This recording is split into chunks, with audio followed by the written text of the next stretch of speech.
ఆ. జమిలీకి జై. రామ్నాథ్ కోవింద్ కమిటీ ఏకగ్రీవ సిఫార్సు. తొలుత లోక్సభ అసెంబ్లీలకు, ఆ తర్వాత స్థానిక సంస్థలకు రాష్ట్రపతి ముర్ముకు నివేదిక. అనుకూలంగా 80% అభిప్రాయాలు, 32 పార్టీల సానుకూల స్పందన. అభిప్రాయం చెప్పని బీఆర్ఎస్, టీడీపీ, వైకాపా. సో వీళ్ళు చాలా పగడ్బందీగా ఒకే దేశం ఒకే ఎన్నిక అన్నదాన్ని ప్రజల ముందు పెడతా ఉన్నారు. దానికి ఒక కమిటీ వేసి ఆ కమిటీ కూడా ఏకగ్రీవ సిఫార్సు ఇచ్చేసిందట. దేశంలో జమిలీ ఎన్నికలకు మాజీ రాష్ట్రపతి రామ్నాథ్ కోవింద్ నేతృత్వంలోని ఉన్నత స్థాయి కమిటీ జై కొట్టింది. పలు సంప్రదింపుల తర్వాత కమిటీ ఏకగ్రీవంగా తీసుకున్న నిర్ణయానికి సంబంధించిన నివేదికను గురువారం రాష్ట్రపతి ద్రౌపది ముర్ముకు అందజేసింది. కేంద్ర హోంమంత్రి అమిత్ షా, కమిటీ సభ్యులు గులాం నబీ ఆజాద్, ఎన్కే సింగ్, సుభాష్ కశ్యప్, సంజయ్ కొఠారీలతో కలిసి కోవింద్ నివేదికను రాష్ట్రపతికి సమర్పించారు. కోవింద్ కమిటీ 18,000 పేజీలతో నివేదిక రూపొందించింది. అందులో 321 పేజీల నివేదికను బహిర్గతపరిచింది. తొలి దశలో లోక్సభ అసెంబ్లీలకు జమిలీ ఎన్నిక నిర్వహించాలని, అంటే ఒకే ఫేజ్లో లోక్సభ మొత్తం అన్ని లోక్సభ స్థానాలు, రాష్ట్రాల్లో ఉన్న అన్ని రాష్ట్రాలకు ఎలక్షన్లు అంటే అసెంబ్లీలు. ఆ తర్వాత రెండో దశలో ఎన్నికలకు మున్సిపాలిటీలు, గ్రామ పంచాయతీల ఎన్నికలను జత చేయాలని పేర్కొంది. ఇందుకోసం దేశవ్యాప్తంగా ఒకే ఓటరు జాబితా తయారు చేయాలని సూచించిందట. అయితే ఎప్పటి నుంచి జమిలీ ఎన్నికలు నిర్వహించాలి అనే అంశాన్ని కోవింద్ కమిటీ చెప్పలే. అసలు ఇది నిర్వహించాలా వద్దా అన్నదాని గురించి మాత్రమే వాళ్ళు చెప్పారు. సో అందరూ ఏకగ్రీవంగా దాన్ని జమిలీ ఎన్నికలు పెట్టాలని సిఫారసు చేసిందట కమిటీ.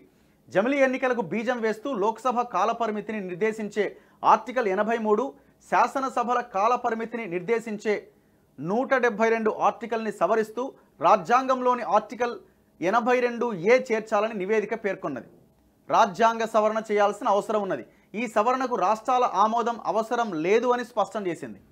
లోక్సభ ఎన్నికలతో పాటు ఏర్పడిన అసెంబ్లీలు, స్థానిక సంస్థలు ఏదైనా కారణంగా ముందే రద్దయితే, ఇప్పుడు ఫర్ ఎగ్జాంపుల్ ఇప్పుడు గవర్నమెంట్ వచ్చింది, ఈ గవర్నమెంట్ కూలిపోయింది, లేకపోతే ఏదో రకంగా రద్దు అయిపోయింది. సో దెన్ నెక్స్ట్ ఏం చేయాలా? మరి ఆ 4 సంవత్సరాల దాకా ఆగాలా, లేకపోతే ఇమీడియట్గా ఎలక్షన్స్ పెట్టాలా? ఎట్లా? లేకపోతే ఆ 4 సంవత్సరాల కాల పరిమితికి ఆ రద్దు అవ్వగా ఆ పరిపాలన జరిగింది పోగా మిగతా కాలానికి మాత్రమే ఎలక్షన్స్ నిర్వహించాలా? సో అప్పుడు వీళ్ళు ఏం చెప్తున్నారంటే, లోక్సభ ఎన్నికలతో పాటు ఏర్పడిన అసెంబ్లీలు, స్థానిక సంస్థలు ఏదైనా కారణంగా ముందే రద్దయితే వాటికి మిగిలిన లోక్సభ కాల పరిమితి వరకే మధ్యంతర ఎన్నికలు నిర్వహించాలని సూచించింది.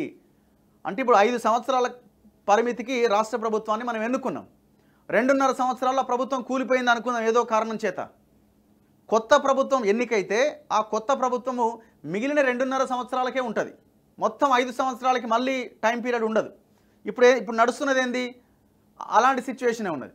సో కేవలం ఆ 2.5 సంవత్సరాల కాలపరిమితి కోసం మాత్రమే ఆ ప్రభుత్వం ఉంటుంది.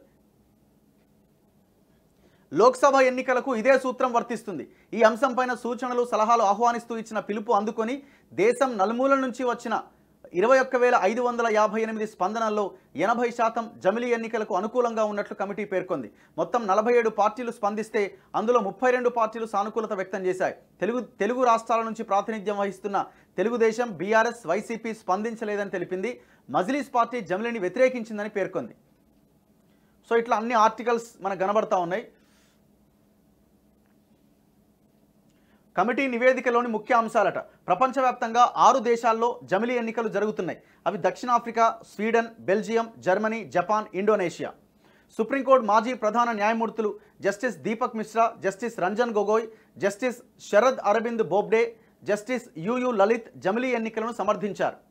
జమిలీ ఎన్నికలను 9 మంది హైకోర్టుల మాజీ ప్రధాన న్యాయమూర్తులు సమర్థించారు. 3 వ్యతిరేకించారు. ఒక రాష్ట్ర మాజీ ఎన్నికల కమిషనర్ వ్యతిరేకించారు. 4 మాజీ ప్రధాన ఎన్నికల అధికారులు జమిలీ ఎన్నికలను సమర్థించారు. సో రాజ్యాంగాన్ని ఏ రకంగా సవరించాలి, లోక్సభలో బిల్లు ఎట్లా తీసుకురావాలన్న దాని గురించిన ఒక నివేదిక కూడా ఉన్నది.